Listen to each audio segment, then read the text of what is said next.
Welcome to the Boat Buyer's Secret Weapons series. I'm your host, Captain Matt, and today we're reviewing the SunTracker 22 XP3 fishing barge. This is one of 50 pontoon reviews that we have going in the 2021 year, so let's go ahead and check out the numbers. The first thing you'll see is the boat is 22 feet 1 inch overall, 8.5 beam, which is the common beam for most pontoons over 22 feet. Max horsepower 200.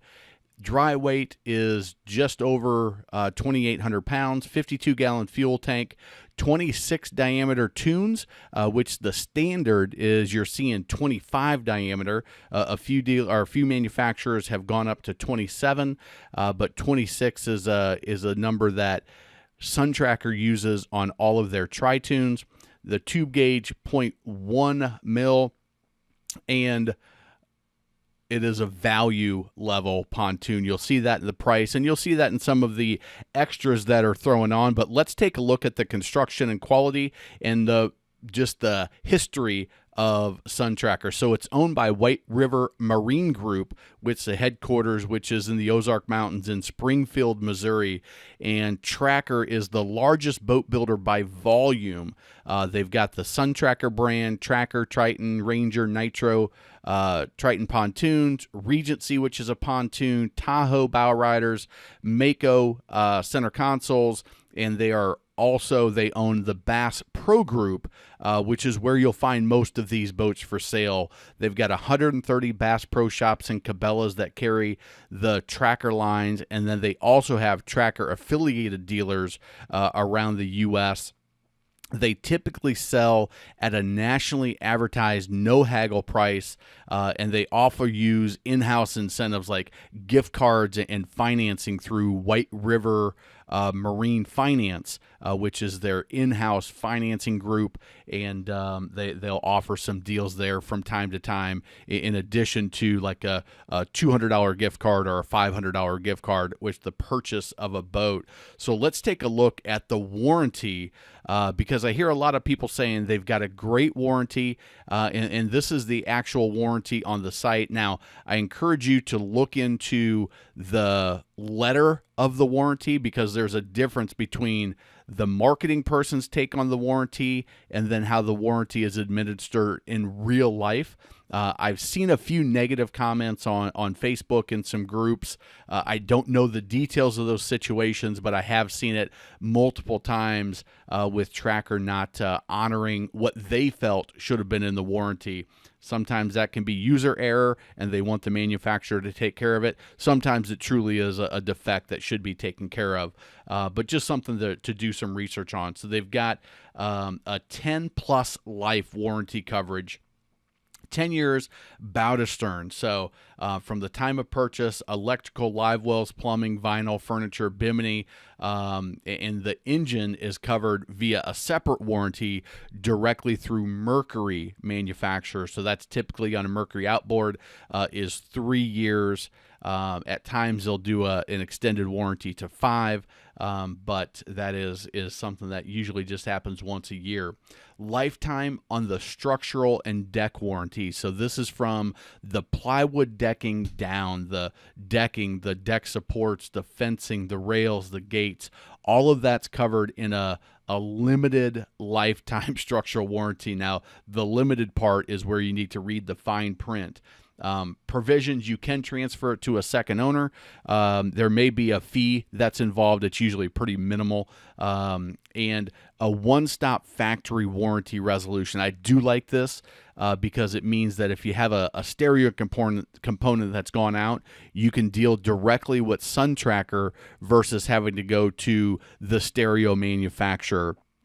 You go to your dealer, the dealer deals with SunTracker, and they take care of it, versus having to go through and go to other people. Full coverage during the warranty period and no prorating. This is a big thing to look for in warranty, that the prorating means that in the first year they'll cover 100%, but in the second year they might only cover 90%, and it can go down. In a 10-year warranty, it's often where they'll only go down to a 50% total coverage, but there's no prorating, which really gives you good coverage. And again, it's something that you want to look at, not only the letter of the letter of the warranty, but the spirit of the warranty, I guess, is the right way to say that. The good news is that Tracker has a big brand to protect. So that's important. So this is the actual boat that I looked at, 2021 Fishin Barge 22 XP3 with the Mercury 4-stroke. You can see the stats right there. And then this is the actual boat at the boat show. So this is a very standard layout. One thing that I like that SunTracker does is they use a standard layout. They don't do, oh, I want to add this option and put this option on. It's here's the package, and you can change out your motor. You can choose the tri-toon or pontoon, and you can choose your length. And they have it's the way Yamaha Jet Boat does it, and they've been able to build a quality boat at a little bit lower price because of the efficiency of their operation. It also allows them to get some scale because of the number of boats that they build, and it really helps in that respect, keeping the price down. So that's part of how they're getting their value. So what I like to look at, especially when I'm looking at value pontoons, is how is it that they're building a 22 tri-toon with the 150 for $10,000 less than other manufacturers, or $15,000 or $20,000 less than other manufacturers? Well, part of it is that efficiency, part of it is the economy of scales that they have, and part of it is they use a little bit cheaper material, they use a little less material in certain situations, and I'll try to point those out. So one of the things I like to look at is the depth of that seat. How much room does your butt have to go back on, and what's the level of quality of the upholstery, of the hardware, of the material that they're using. And we'll look at the upholstery specifically in just a second. But you've got two fishing chairs back here. You've got a little fish section back here, which we'll show you at the helm. A nice kind of high back reclining chair, which is real nice. A spot for a table. And you've got storage up under these seats, and we'll look at on the inside of that as well. Looking from the bow to the stern, you can see you've got two additional fishing chairs, which are removable. You've got an in-floor ski locker, and I like how they've done this. They've tried to maximize the amount of seating space that you have in this boat with the L-shaped seating and the little couch here, while still having it very fishable. And then you've got your storage lockers here. This is a half gate where you can put a trolling motor. You have another gate here. So like I mentioned, if you look at where they cut corners, is the height of these gates. That is something that is they are shorter than many pontoon manufacturers. So on me, it comes just above my knee. I'm 6'2". So, you know, for if you've got kids on the boat, it's not as high. They're not as secure in the boat. They're using less material all the way around on the fencing. And you notice the fencing only comes up part way, and then they've got kind of an open area. It keeps you protected in there, but again, it's less material. And you see it on the exterior when I show that shot here. Taking a look at the rear, again, these two fishing seats. You've got low access which is great for fishing. A couple rod holders. You've got some drink holders, another rod holder, and kind of an access to the back of the boat there. We are brought to you by the U.S. Boat Expo, where we've interviewed over 20 industry experts to help avoid the overwhelm, the confusion, the mistrust that comes when buying a boat, so you can buy your boat with confidence. You can check that out at usboatexpo.com, as well as all of the other videos we have on the channel. But I really liked these compartments that they're putting into the back rest of the seat. So you'll notice this is just a little section back by those fishing chairs, but this pops up. It's got a cool little hinge, so it stays popped up. It's got that little spring in it, which, you know, is not super heavy duty, but it did hold itself up nice and easy, and it was a good gauge of aluminum or stainless on that hinge. So I was impressed with that. Gives you a little bit more storage, which is great when you're fishing. Again, you can see another one. This is on the backrest of that side seat area. But again, pops right up. This is where they have the dedicated table storage for that removable table. And then one more, which is that little couch up front. And again, they've got that storage, and they've got another storage area right here, which you can see has its own lid. And the seat pops up there.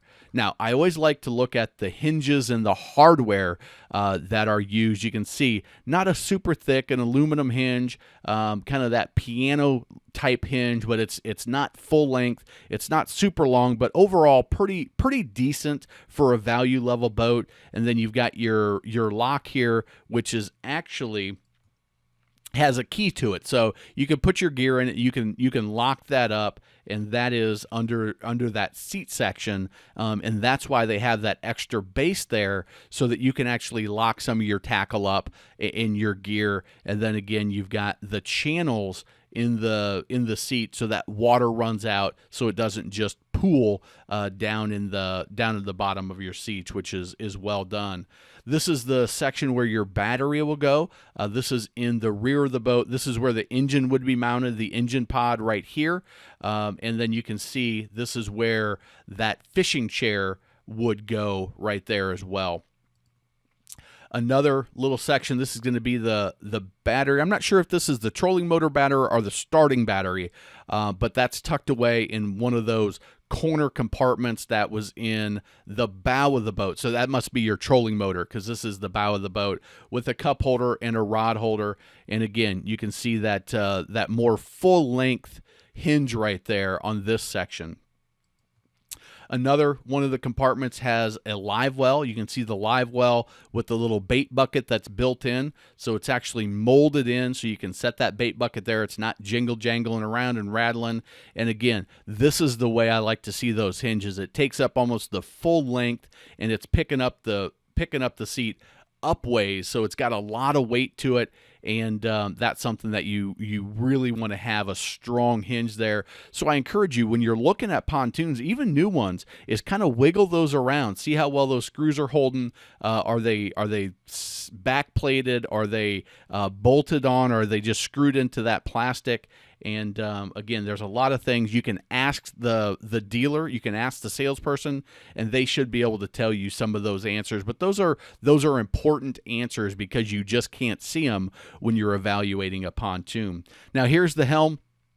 A good-looking helm, fiberglass on the exterior here. You've got a couple cup holders. You've got a little kind of cubby for your cell phone, your tachometer, your speedometer, a fuel gauge, and then the trim gauge right here.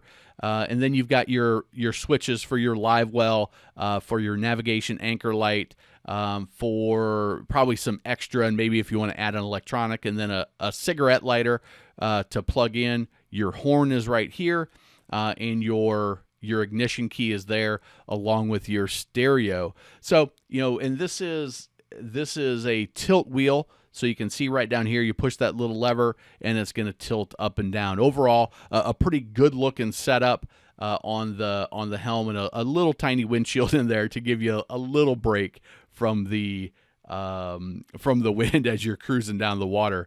Now, as we look at the Bimini, again, just like I like to look at the hinges, I like to look at how thick the components are. The fencing rail, this is the Bimini for the aluminum, a little bit smaller than some manufacturers use. It's got the extra grooves in there to give it the extra stability. And then you've got these what are they, nylon straps that are going to hold that Bimini tight, that clip down here, kind of a small little piece that my gut tells me that's going to break at some point or pull out of there. But overall, that Bimini is not bad for a value pontoon. Looking at the transom of the boat, the engine well is an important area to check out. You can see you've got a little bit of access here. You've got your ladder, which is definitely a value ladder. But I like to look at how thick gauge, what the thickness of that aluminum is. You can see you've got your fuel fill here. and they use, their max horsepower rating is a 200. So they built this boat to take that amount of torque and pressure and running speeds. It's not like they're building this to take a 425 outboard, or heck, now that new Mercury 600. It's designed to take a max of a 200 horsepower, so they definitely haven't overbuilt this, but something that you want to check out and compare it to some other brands that you may be considering. This is their cleat, a nice pop-up cleat. This cleat was kind of hard to get up, to get that pried up, so you want to check that. It may just be a function of, hey, it's a brand new boat, it hasn't been used much, and then I like how they build this into the rub rail, so that rub rail kind of comes around here, gives you some protection.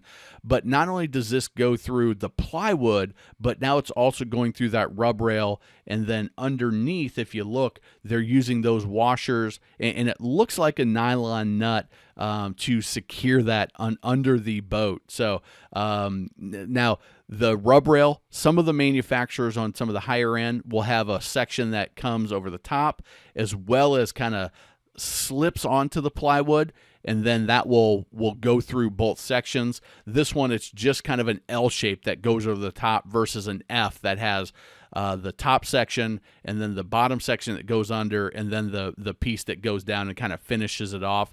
So again, another area where they cut the material a little bit, but overall, this is a pretty good way, other than having that rub rail, have that extra F section, if that makes sense. Now this is the ladder. It's a 3-step ladder. It's about as basic of a ladder as you'll find on the Pontoon. What I do like about what they've done is the steps are pretty narrow, but they've widened it out up top. If you see right here, they've widened that out, so you've got a little bit wider base when you're pulling yourself up. If you've got somebody that's a little larger, a little older, not as nimble like myself, having an extra depth in the step, having that extra wide grab handle does make it easier to get on and off the boat, something that some people like to upgrade. And again, I mentioned the gauge of that aluminum. So this is that engine mount, and you can see as we're coming off to the right, this is where the engine will mount over here to the left of my finger. But you can see, it's not bad. Again, it's built to take that 200 horsepower, and overall not a bad level of thickness, but certainly not the thickest that you'll see. Now, this is something that I didn't realize. I was kind of disappointed. It looks like, based on this weld on the fencing, so this is the exterior where the fencing comes together, it looks like that's just a bare weld. What they do is they take these aluminum fencing rails and they dip them in an anodization solution, which basically gives it some corrosion protection from rust. They dip those, but then it looks like they weld them, which means this weld is not protected. You can tell if that weld is about the same color as the aluminum if they weld it and then dip it. Now, it takes an awfully big tank to do it that way versus just dipping the individual pieces and then welding it together. But doing it the right way is to weld it together and then dip it. It looks like they've done it the cheaper way, the less expensive way, which is to dip it and then weld. So check that out. It may have been something that maybe I missed, but it appeared to me that that's what that weld was looking like. Now, we are brought to you by the Boat Buyer's Secret Weapon Toolkit. You can grab that, boatbuyerssecretweapon.com/toolkit, and that is a free resource to help keep you on track in your shopping process. Now, this is the lifting Strakes. So the center tune, you can see that it is a partial length tube, and then they mount that engine pod to it. So they're welding that to it as it goes back towards the engine mount. This is their lifting Strake. It's not super aggressive, and it's got that little extra bend in there. I'm not sure if that's for support, for extra durability, or why they do it that way. Most of them are just a straight triangle, but it is going to give the boat a little bit more lift, a little bit more performance out of that 150 outboard. Now, one of the other things I mentioned, the gauge of the aluminum and the material, but another thing that's important is the actual weld. So let's take a look at the weld that you see here. And if you look at that weld, it's super, super uniform, which tells me that most likely they're using robotics to weld these inner tubes, these pontoons. The welders will call it laying dimes, where you just want it to be dime after dime after dime, and the more consistent, the more uniform, the better the weld, the less likely that there's going to be a pinhole and allow water in, less likely that weld's going to break over time. So this tells me that, hey, they've got some really strong welds, probably even using some robotics. It would be my guess on that. Now, looking down the side, I know in some of their marking material, it said they use a full-length M bracket, and I don't know that that's the case from what I could see. It's really hard on these tri-toons with the aluminum skin, with the finishing pieces that they run down the side here. But one thing that you'll notice is the distance between these brackets, which are really the beams that go across. They look like an L channel or maybe a C channel. The thickness, again, it's built to only take a 200 horsepower, but they're not quite as thick and not quite as close together as I like. It looks like these are about 24 inches on center. I prefer where they space them closer together in the rear and in the bow area. But that's a good bit of spacing. And again, the finishing piece right here, what I saw when I was looking under them and really trying to get in there and feel, is it looked like they ran a small section of M bracket here on one side, which was about maybe 4 feet, and then they started spacing them and putting little 3-inch brackets. And the way you build a pontoon is you run a bracket down the outside of the tune and the inside of the tune, and then that allows you to attach these beams across. Let's go back there. Sorry about that, because this is an important piece, how they're saving money and how they're able to keep that price where they are.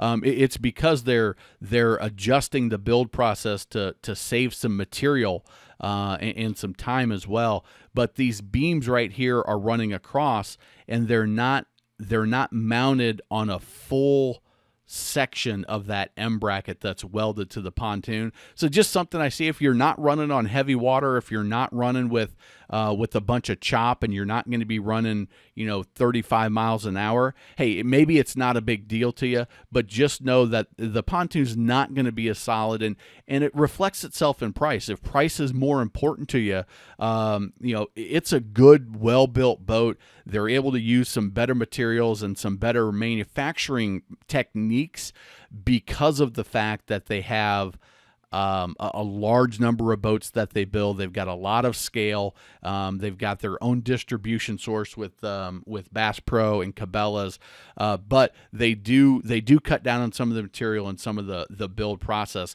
This boat, $44,440 at the time of the boat show. Again, they do a no haggle price.